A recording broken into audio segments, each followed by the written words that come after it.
Пожалуйста, следующий спикер у нас Тулеген Ахметов, молодой ученый в университете Корнелл в Соединенных Штатах, департамент Human Centered Design. Пожалуйста, Тулеген, саған сөз. Ыңғайлы түрде қазақша, орысша.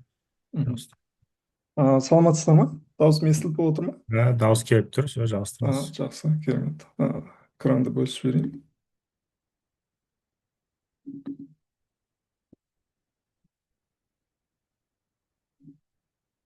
Тулеген қазір Америкада. Неше сағат сендерде? Түн? Қазір 5 жарым. Үш жарым Қазір ғой. 5 жарым біздерде. Рахмет, Тулеген. Осындай Ага. уақытта тұрып. Сол кішкене жаңа 1,5 сағаттан бері ояна алмай отырмын. Кішкене қазір ойларымды жинақтап түсіндіруге тырысайын. Ә, Бұған дейін жаңағы біраз тәжірибесі бар мамандар слайдтарды түсіндіріп өтті, өте жақсы. Мен кішкене жаңа маман ретінде өзімнің жасаған жұмысымда ә, сандық сандық есептеуді қалай жүргізу керек екенін өзім жұмысым негізінде түсіндіргім келіп отыр. Тақырыбым толықтырылған шынайылық жүйесі эксперименттерінде адамның іс әрекет нәтижесін сандық бағалау. Ағылшыншала да түсіндіріп қойдым. Аударған кезде біраз қиындық болды. Өкінішке орай қазақ тілінде көп сөздердің аудармасы баламасын табу қиын болды. Сонда да қазақша презентация жасайын деп шештік. Ағылшыншаны да қарап отырсаңыздар болады, егер түсінбей жатсаңыздар. Так. Жалпы слайдтардың тәртібі осындай. Мен жалпы өзім салам туралы түсіндіріп өтемін. Толықтырған шынайылық не, кейін өзім бір зерттеуін таңдап алдым. Осы сандық есептеу қалай жүргізіледі екен, сол жұмыстың негізінде түсіндіруге тырысамын. Сонымен бірге экспериментті қалай біз дизайн жасауымыз керек, сол кездегі процедуралар, нәтижесін қалай тұжырымдаймыз деген сияқты. Сол өзімнің экспериментімде қолданылған сауалнамаларды және сандық зерттеу бойынша содан кейін тереңірек түсіндіруге тырысамын. Әрине бұл өте аз уақыт, барын түсіндіруге жетпеуі мүмкін.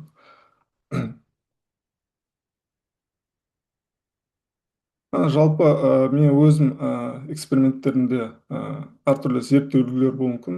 Адамдарды қолданамын.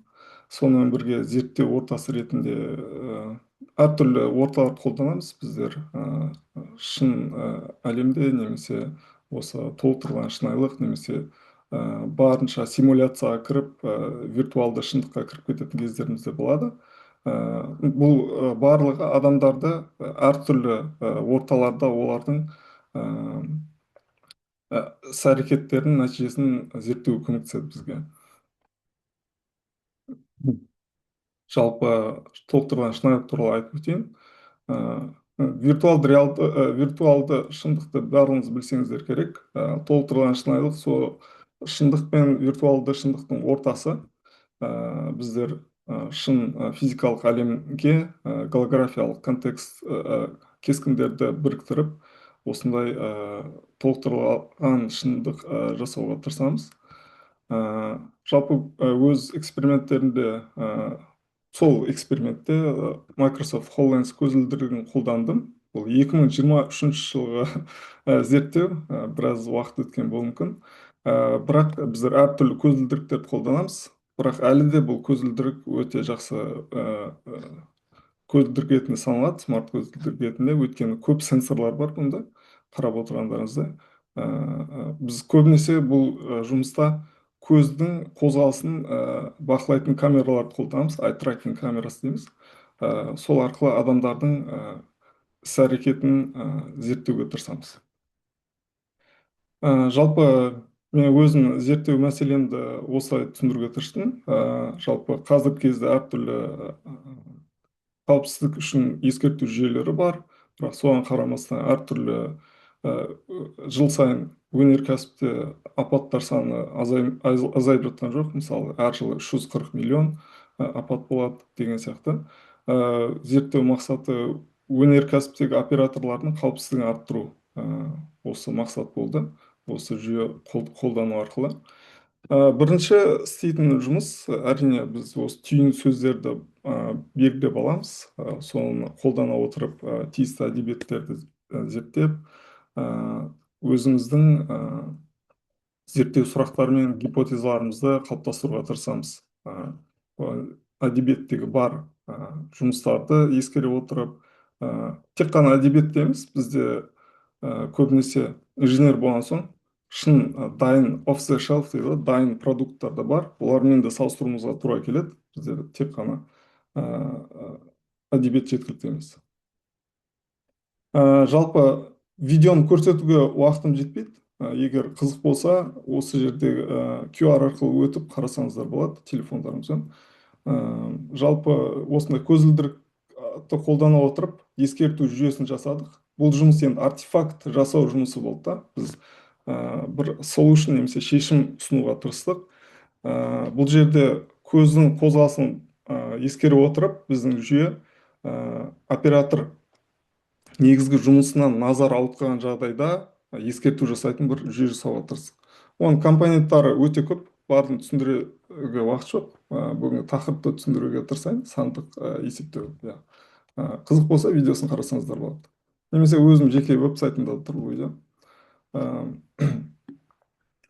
Зерттеу сұрақтарын осылай қалыптастырдық. Бізде көзді бақылауы бар ескерту жүйесі оператор зейінсіздігін азайта ала ма деген сияқты сұрақ болды. Екінші сұрақ болса, өнеркәсіптік тапсырмалардағы әртүрлі ескерту әдістері пайдаланушы тәжірибесін субъективті қабылдау қандай? Оны қабылдай ма, қабылдамай ма, өте қиын ба деген сияқты соны зерттеуге тырыстық. Осындай гипотезалар құруға тырыстық. Қатысушылар ескерту жүйесін жалпы пайдалы деп қабылдайды деген сияқты. Және визуалды ескертулерден гөрі есту ескертулерін ұнатады деген сияқты. Аудиалды, визуалды қаранды қатты ұнатады деген сияқты өзіміз гипотеза жасадық. Осыған ұқсас. Жалпы оған дейін эксперимент жасауға дейін біздің дайындық бар. Сол pre-experimental design. Біз барлық эксперимент алатын кісілер өзіміз белгілі бір тренингтен өтуіміз керек. Өзіміздің экспериментіміз туралы протокол толтырып, этика комитетінен құптап алуымыз керек. Осындай процедуралар бар. Сонымен бірге келген барлық қатысушылардан олардан келісім алуымыз керек. Сол келісім парақтарын барлығын дайындап қоямыз. Тапсырмаларды біз өзіміз ортаны дайындаймыз. Жаңа айтқанымдай, біз augmented reality толтырылған шындықты қолданамыз дедік. Соған байланысты өзіміз әртүрлі қауіптерден тыс изоляцияланған таза бір комнатаны дайындап қоямыз эксперимент үшін лабораторияда біздің. Эксперименттік процедура. Жалпы қатысушылар өзінің келісімдерін толтырады. Оларға айтамыз, кез келген кезде тоқтата аласыздар деген сияқты экспериментті. Сонымен бірге біздер экспериментті қабылдаушы экспериментатор ретінде оларға әрбір тапсырманы түсінікті түрде түсіндіруге тырысамыз. Ешқандай қиын сөзді қолданбай. Сұрақтар болса, кез келген сәтте тоқтатып оларға түсіндіруге уақыт табамыз. Жалпы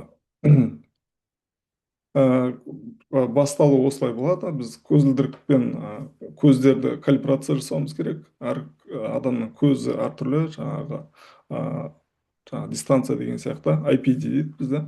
Соны калибрация жасаған соң эксперимент басталады. Адамдар өз тапсырмаларын орындап, содан соң сауалнамалар жаңағы толтырып, ең соңында жартылай құрылымдық сұхбаттар болады. Жаңағы біздің semi-structured interview дейді. Сондай ұйымдастырамыз. Сонымен бірге біздер эксперимент бойынша біздерде әртүрлі сенсорлар бар. Сол сандық нәтижелер жинақталады, ол серверде сақталып тұрады. Содан соң біз оны математикалық және статистикалық модельдеу арқылы талдаймыз. Сапалық деректерде талданады, әрине. Бүгін мен тақырыбым сандық болса да, сапалық деректерді біз таңдаймыз. Қатысушылардың ойларын білуге тырысамыз. Олар субъективті болса да, ортақ бір пікірлер табуға тырысамыз. кешіріңіздер, мына жерде сурет салынып тұр ма? Ладно. Ә, Сонымен бірге біздер осындай өзіміздің саламыз бойынша SUS, NASATLX деген өзіміздің сауалнамалар бар. SUS көбінесе біздерде жүйенің қолданылуы қаншалықты қолайлы, соны білуге тырысады. NASATLX болса, жұмыс кезінде осы голограммалардан қаншалықты бізге когнитивтік жүктеме келіп жатыр. Cognitive load дейді. Соны білуге тырысамыз. Бұл барлық жаңағы human computer interaction немесе human robot interactionмен жұмыс істейтін кісілерді осындай метрикаларды алуға тырысамыз. Бұл сауалнама. Осы сандық құралдар сапалық деңгейде де жұмыс істейтін дәлелденген негізі, бірақ бұл сандық болып саналады. Мысалы, біздер осы жерде осындай плоттар салуға тырыссақ, графалар, мысалы, осы SUS, NASA, TLX-ті алған результаттарды біздің әртүрлі визуалды, аудиовизуалды деп біздер әртүрлі тритмент дейді, жаңағы группаларға бөлуге тырыстық. Олардың сауалнамаларының нәтижесін осылай бөліп, қаншалықты бұл жерде олар тапсырманы орындап жатқан кезде өздерін сенімді сезді, қаншалықты бұл жерде когнитивті жүктеме көп болды деген сияқты осылай анализ жасаймыз. Сандық зерттеу, бұл жерде біз өзіміздің қолданған толықтырған шынайылық жүйеміздің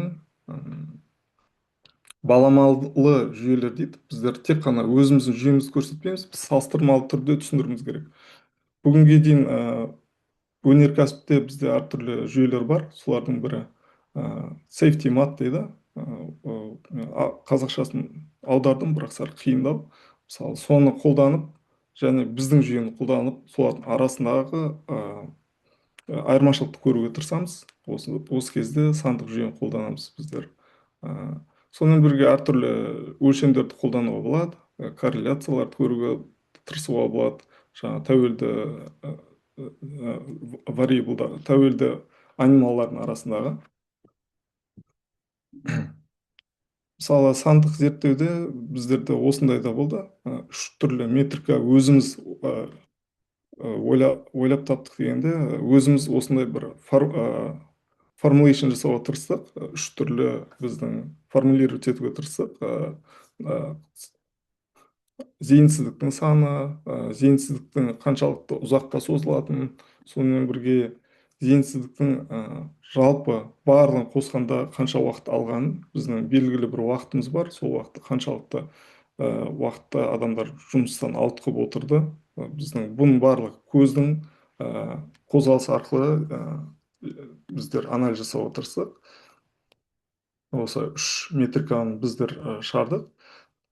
Бірақ негізі әртүрлі салаларда өзі бар метрикалар да бар. Өкінішке орай ол жылдары біз істеген кезде өте жұмыстардың саны аз болған үшін біздер осындай бір метрикаларды өзіміз құруымызға тура келді. Бұл ақпараттың барын жинаған соң, деректердің барын жинаған соң біздерге статистикалық тесттерді қолдану керек болады. Біздер мысалы кейде бір факторлы дисперсиялық талдауларды қолданамыз. Мысалы, one way ANOVA дейді. Мысалы, үш және одан да көп топтың орташа мәндері арасында статистикалық айырмашылықтың бар жоғын анықтау. Сол үшін қолдандық. Мысалы, Туки тесті қолдандық.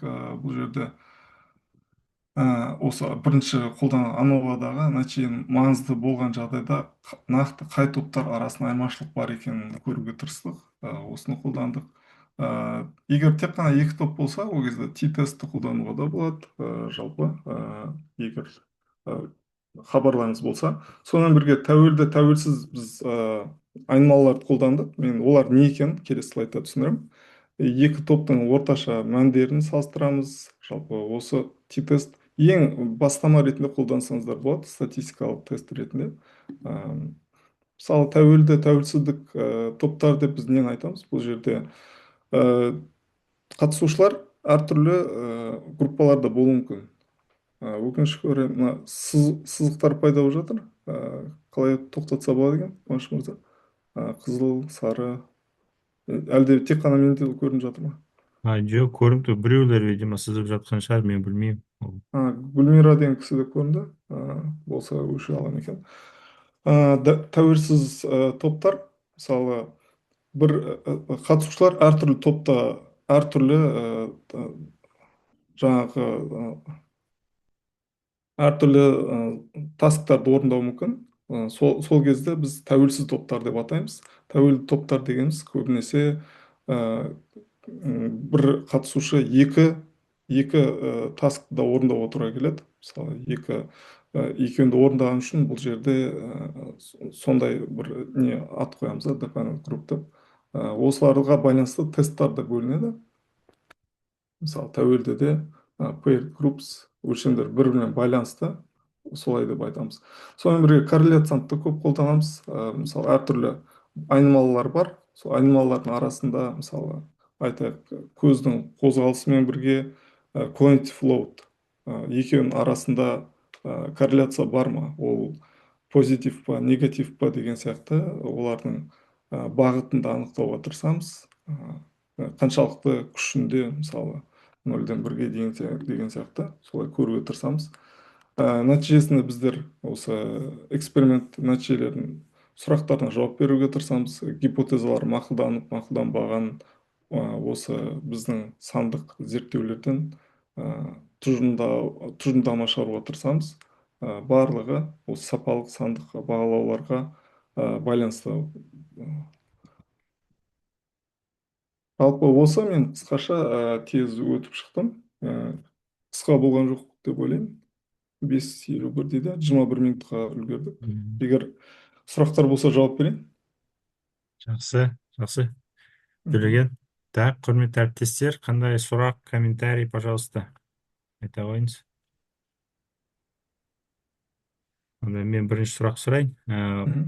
Төлеген, осы зерттеулер quantitative деп есептеледі ма? И мысалы статья жазған кезде қандай ерекшеліктер бар, мысалы мақала жазған кезде?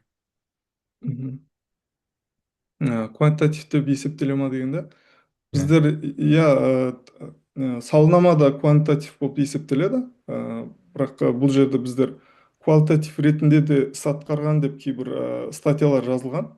Кейбір жаңағы біздің стандарт сауалнамаларымыз бар, мысалы TLX, SUS деген сияқты. Біздің толықтырылған шынайылық эксперименттерде көбінесе біздер көбінесе сандық есептеуге қатты жүгінеміз.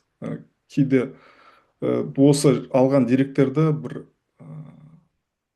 машин learning немесе жаңағы бір сондай не арқылы бөле алатындай бір модель қалыптастыруға да қолданатындар бар. Мысалы, әртүрлі топтардың арасындағы айырмашылықты тез, былай айтқанда, категоризация немесе классификация жасай алатын алгоритмдер жасайтындар да бар. Сонымен бірге, ал біз бұл жерде тек қана өзіміздің экспериментте біздің жүйеміздің қаншалықты жақсы екенін валидация үшін осы сандық жүйені қолдандық есептеуді. Сондай жалпы. Ал квалитатив көбінесе сіздер айтып өткендеріңіздей, біздер жалпы қаншалықты біздің квантитативпен бірге екеуі сәйкес келеді, шынымен қатысы бар ма, немесе кейде болып жатады, қатысушылар өздерін өте confident сезеді, өте жаңағыдай сенімді, жақсы орындадым деп ойлайды таскты, бірақ біздер есептесек, жаңағы әртүрлі метрикаларда олар көп тасктарды дұрыс орындай алмаған кездер де болады да, ондай да кездер болады. Осы екеуінің арасында байланысты көруге тырысамыз.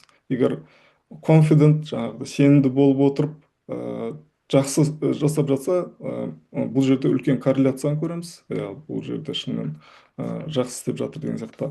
Ал егер екеуі сәйкес келмей жатса, кейде қателесу мүмкін екен, жаңылысу мүмкін екен, тұжырымдамада өзімізді конклюжнда түсіндіріп өтеміз.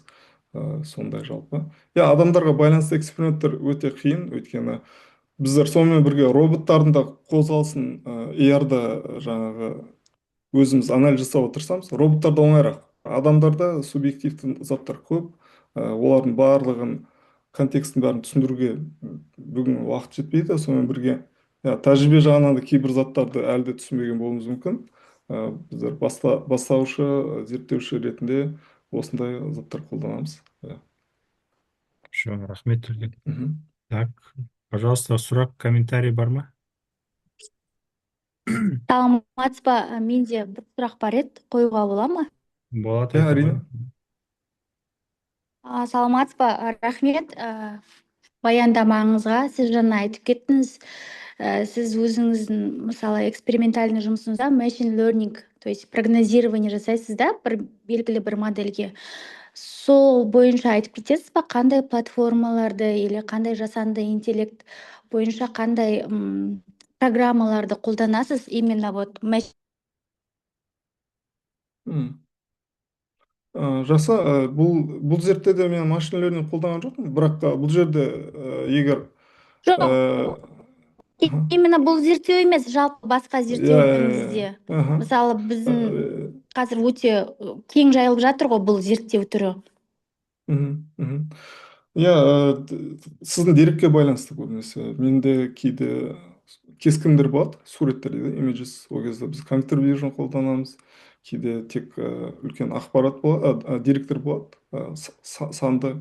Негізі кескінде санды дерек, бірақ ол жерде үлкен болған үшін біз компьютер вижнді қолдануға тырысамыз, компьютерлік көруді. Ал бұл жерде жаңа классификация үшін көбінесе қарапайым linear regressionнан бастап, ridge regressionнан бастап біздер неге дейін кете береміз. Әртүрлі boosting алгоритм, жаңағы neural network дейді, жаңағы әртүрлі жасанды жасанды интеллект емес, нейрондық жүйелерді қолдана береміз. Иә, сол нейрондық жүйелердің структураларымен әртүрлі ойнаймыз, олардағы гиперпараметрлармен ойнап деген сияқты. Осылай бір ең жақсы бірнеше модельдің ішінен қайсы модель жақсы іс атқарып жатыр, қалғандарды аутперформ жасап жатыр, соны біз анықтап өзіміздің жұмыста көрсетуге тырысамыз. Ондай жұмыстар да бар. Иә. Жақсы, рахмет жауабыңызға. Мгм. Мгм. Рахмет. Жақсы, онда Төлеген. Мгм. Рахмет. Құрметті Сіздерге әріптестер, рахмет. осымен біздің вебинарымыз бітті. Барлықтарыңызға рахмет.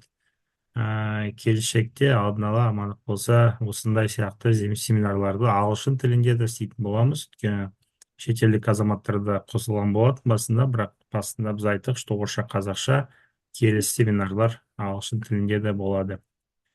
Абжаркенч, айтатыныңыз бар ма, әбеге? Жоқ, рахмет. Жақсы, орынды болды деп ойлаймын. Төлеген, саған да рахмет үлкен. Түніңді қимай келіп қосылып отырсың. Енді бұл қысқа 2 сағатта 4 доклад деген негізі көпірек болуы мүмкін. Келешекте может быть қысқа да, бірақ бұл толығырақ етіп жасауға болады. Енді аудиторияның ұсынысына байланысты қандай тақырыптар қызық болса, бізге почтаға жазса, біз оған қарай тақырыптарды шығарсақ. Барлықтарыңызға рахмет. Сау болыңыз, аман болыңыз.